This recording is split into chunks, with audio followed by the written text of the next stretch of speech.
CET ગણિત MAT બૌદ્ધિક યોગ્યતા કસોટીમાં આપણે લગભગ ઘન અને ઘનમૂળ બધા પાકા કરી લીધા આવડે ને 1 થી 15 સુધીના મોટા કરી લીધા બધાએ તો એના અત્યારે આપણને પ્રશ્નો આપ્યા છે અને હવે લગભગ આપણે ગાણિતિક શ્રેણીમાં આ છેલ્લો ટોપિક હતો અને એના છેલ્લા જે આ 2-3 ઉદાહરણ છે પછી આપણને થોડાક પ્રશ્નો જવાબ આપવાના છે જ્યાં મેં એક ઉદાહરણ તો એક પ્રશ્ન તો લખ્યો છે આગળ પછી હવે આપણે પ્રશ્નનો ઉકેલ મેળવવાનો છે ચલો પહેલા એમાં મેળવીએ પાંચમી શ્રેણી અથવા તો પ્રશ્ન નંબર 5 અથવા તો દાખલા નંબર 5 10 1000 11 1335 12 1728 13 તો પછીની ખૂટતી સંખ્યા છે કોઈ આઈડિયા આવે શું આઈડિયા આવે બોલો તો ભક્તિબેન નહીં જવાબ નહીં કઈ રીતેની શ્રેણી છે કઈ રીતે ઉકેલી શકાય તો હું જ કહી દઉં જો આ 10 આપ્યા છે એ 10 નો ઘન કરો તો કેટલો થાય કે ન થાય એટલે પહેલી સંખ્યા જે આપી છે બીજી સંખ્યા પહેલી સંખ્યાનો ઘન બીજી સંખ્યા છે એવું કહેવાય છે કે નથી 11 નો ઘન કેટલો થાય કોણ કહેશે 11 નો ઘન 1335 પાકો જો તો તમારા વાલા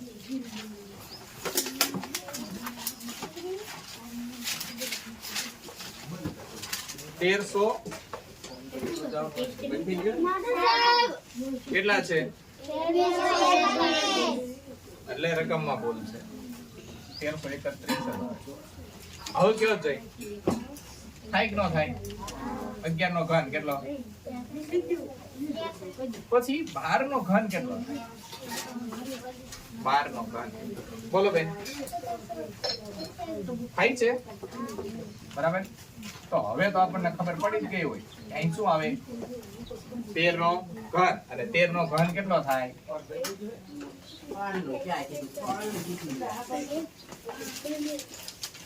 કોણ કહેશે બોલો ભાર્ગવ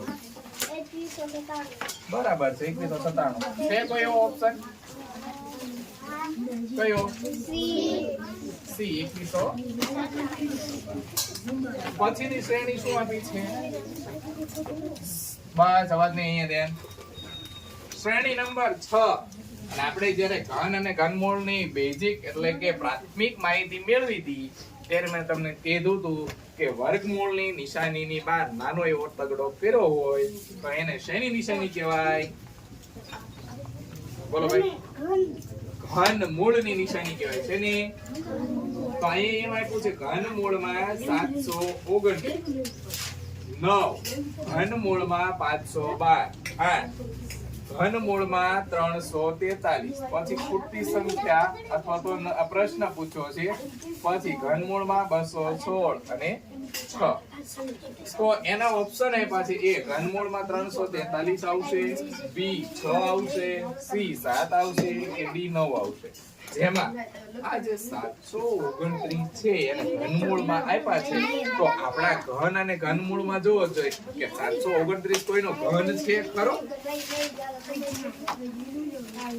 બોલો ભાઈ 9 નો ઘન છે તો અહીંયા જોવો તો આ ઘનમૂળ નીકળે છે કે નથી નીકળતું હવે જો બીજી સંખ્યા આપી છે ઘનમૂળમાં 512 જો 512 કોઈનો ઘન છે ખરો 8 નો તો કે 8 નું ઘનમૂળ આ 512 નું ઘનમૂળ કેટલું થાય છે 8 તો અહીંયા જો 729 નું ઘનમૂળ 9 થાય છે 512 નું ઘનમૂળ 8 થાય છે તો 343 નું ઘનમૂળ કેટલું થાય છે બોલો ભાઈ 7 બરાબર છે તો અહીંયા મૂકી દો 7 એટલે ખાલી જગ્યામાં 7 આવે છે વિચારી હવે હજી એક પ્રશ્ન બાકી રહી ગયો છે 216 નું ઘનમૂળ કેટલું થાય છે ઘનમૂળમાં આપ્યું છે તે ઘનમૂળ નીકળે છે 6 તો અહીંયા દરેક સંખ્યા છે ઈ પહેલી સંખ્યા જે છે ઘનમૂળમાં આપી છે ઈ બીજી સંખ્યા એનું ઘનમૂળ નીકળે છે એ રીતે છે તો એ ઘનમૂળનો પ્રશ્ન છે તો જવાબમાં આપણને શું આપ્યું કે સી છે 7 તો જવાબમાં કોણ આવશે